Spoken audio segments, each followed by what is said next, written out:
New tonight at 10. We are eating pizza and drinking Cokes, and whoever was throwing bottles is not there. ABC 7 with the audio recording all of New Mexico is talking about what was going on inside the governor's hotel room that had her calling off the cops. Also new tonight, a twist in the reported SWAT situation we had as live breaking news at 6. Why you should only call for help when you really need it. It will be another cold night tonight. Clouds will move in tomorrow, but I'm tracking another strong system. Will it affect your holiday work week forecast? I'll have that answer in Storm Track weather. Live, where news comes first. From the Mesilla Valley at Las Cruces to El Paso and the borderland. This is ABC 7 at 10. Good evening and thank you for joining us. I'm Rick Cabrera. And I'm Estela Casas. Governor Susana Martinez is coming under fire for an incident during her annual holiday party at a Santa Fe hotel. And new tonight, we just heard the audio tapes from police dispatch. Police were called to her room at the El Dorado Hotel after a complaint about loud noises and someone throwing bottles off the balcony. The governor said she was in the room with her disabled sister and 6 others. She demanded to know who made the complaint, and she wanted the police officers called to the room to leave. Take a listen. We are eating pizza and drinking Cokes, and whoever was throwing bottles is not there, hasn't been there for like 6 hours. Thank you very much. We appreciate it. There's no necessity for your officers to be here. Okay. Thank you. You can call them off. Goodbye.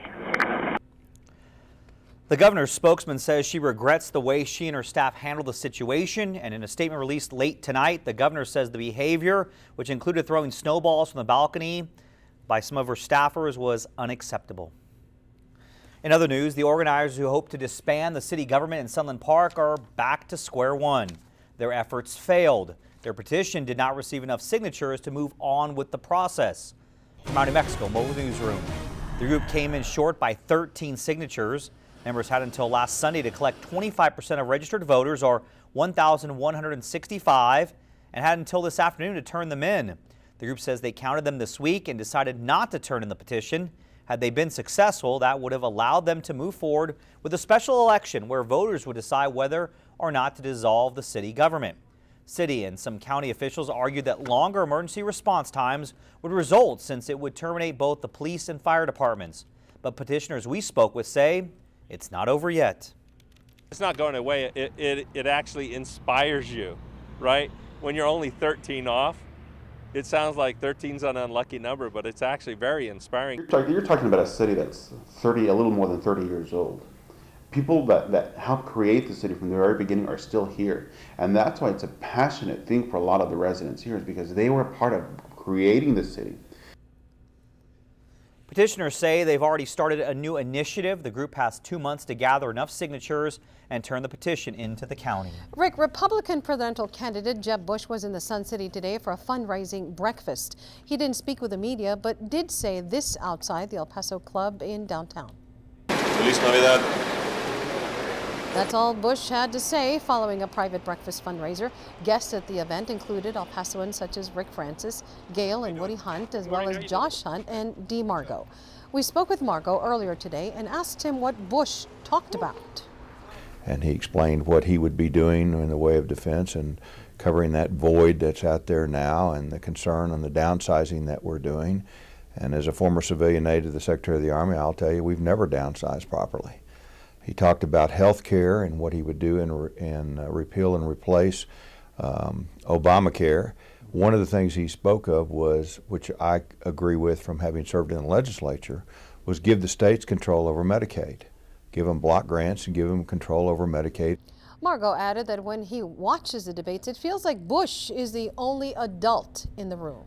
Meanwhile, on the Democratic side of things, today the Bernie Sanders campaign fired back at the Democratic National Committee after it accused Sanders staffers of improperly accessing confidential voter files belonging to rival Hillary Clinton. The DNC has suspended Sanders' access to the party's master list of voter information. His campaign is now threatening to go to court to get that access restored. The Sanders campaign is blaming the DNC software vendor for the glitch that caused the firewall to fail. we're running a clean campaign. We're going to beat Secretary Clinton and everybody else in this campaign on the issues. We don't need dirty tricks. That's not how we run it here. Hillary Clinton's campaign is not yet commenting on the matter, but no doubt she'll be expected to respond on the debate stage in New Hampshire tomorrow night. Tomorrow's debate is hosted by ABC News, so you can watch it right here on ABC 7. Coverage begins at 6 o'clock, followed by a special 1-hour showing of ABC 7 Extra at 9 o'clock. The topic, news and newsmakers of 2015. Host Maria Garcia sat down with myself and El Paso Times reporter Cindy Ramirez to discuss the biggest stories of the year. You can catch it tomorrow following the debate. We have brand new information on what was thought to be a SWAT situation in northeast El Paso. We brought it to you in a live report at 6 from the 4500 block of Arlen near the bowling alley. So here's what police told our crew on the scene. We're told a woman called 911 saying a man pulled a gun on her and held her hostage. The woman said she managed to escape and call for help. Turns out police say no one even lived at the home where the woman says it happened, and the whole thing was a lie. The woman was arrested and charged with filing a false police report. To Storm Track weather now, let's get our first forecast from Storm Tracker Nicole Gomez. Nicole, a little chilly out there. It is chilly out there. We'll talk about temperatures in just a few minutes. Want to remind you that the ABC 7 12 Days of Christmas Canned Food Drive ends on Monday. You can bring your canned foods, your donations here at the studio or Crawford Buick GNC. We have a goal of 7,000 pounds, so we need your help. Current temperature just outside the studio, the west side of town, we're at 44 degrees. On the east side at Valley View Middle School, 45. Down in Fabians, already in the 30s. So we're in for another cold night tonight. Clouds and radar showing us that we are under clear skies, and that will be the case throughout the rest of your evening and into tomorrow as well. 43 degrees, the current temperature at the El Paso International Airport. Winds are calm and a little cooler out in Las Cruces at 32 degrees. So coming up in your full forecast, another cold night is what we're expecting. Clouds move in tomorrow. Temperatures will be warmer, but we'll talk about what you can expect for your work week and Christmas coming up in just a few minutes. Stella? Okay, Nicole, thank you. We now know the name of the driver killed in a car wreck in Far East El Paso. It happened around 1 o'clock yesterday morning on the 13,000 block of Montana.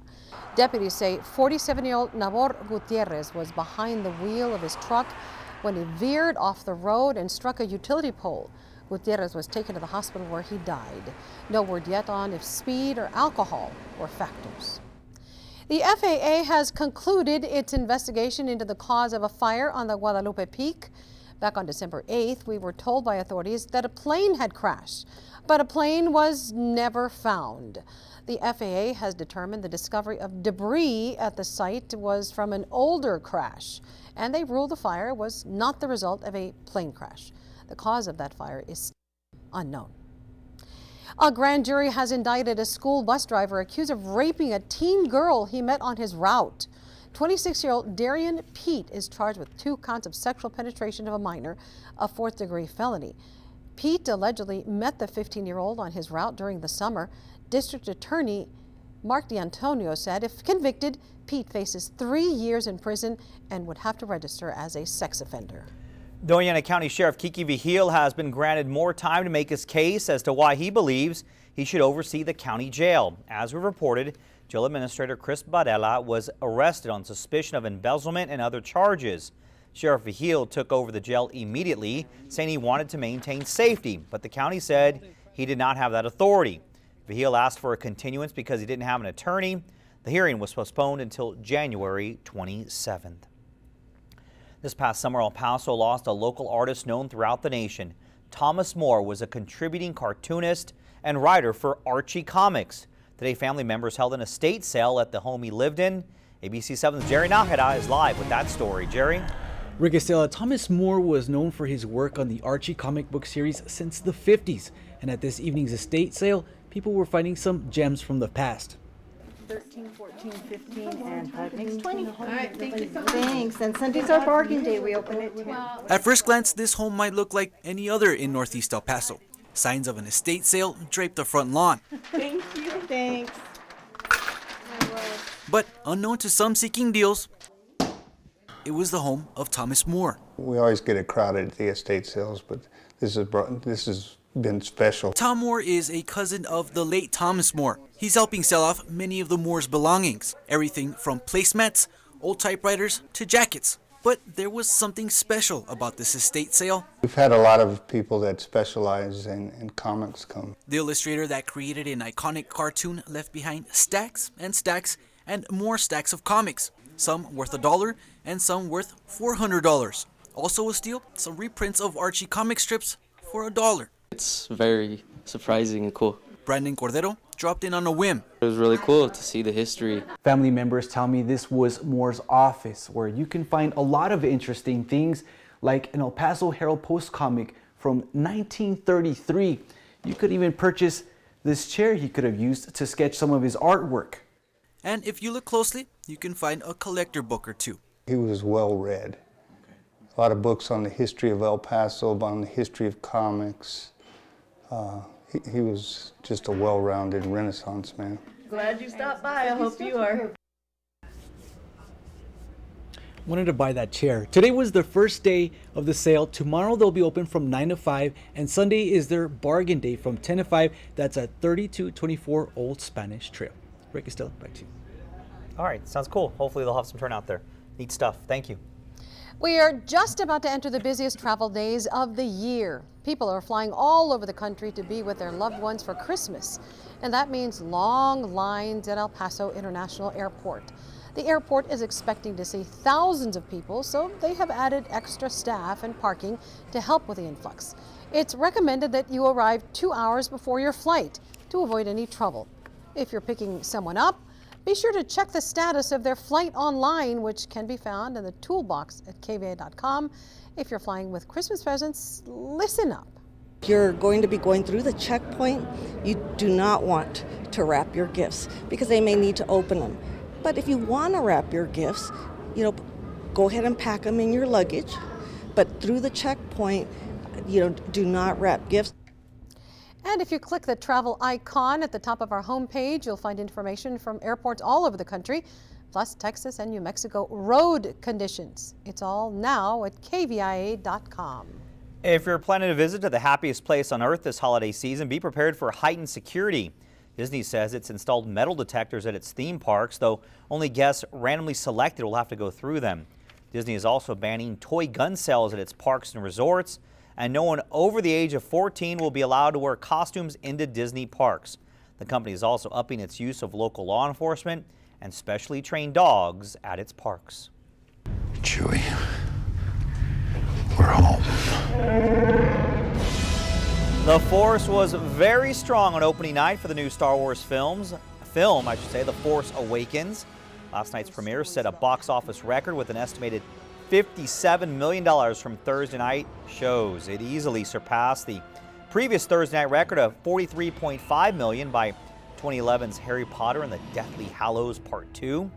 The early figures suggest The Force Awakens is on course to exceed the record domestic opening of Jurassic World, which debuted with $208.8 million back in June.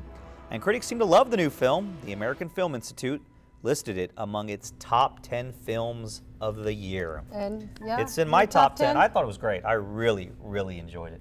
Okay. Worth the price of admission. I'll have to see it one day. Yes. Someday. We're just a week away from the 82nd annual Sun Bowl game. Miami and Washington State face off December 26th at high noon. But with so many fans of the team staying at home for Christmas, will the game and our city take a big hit economically?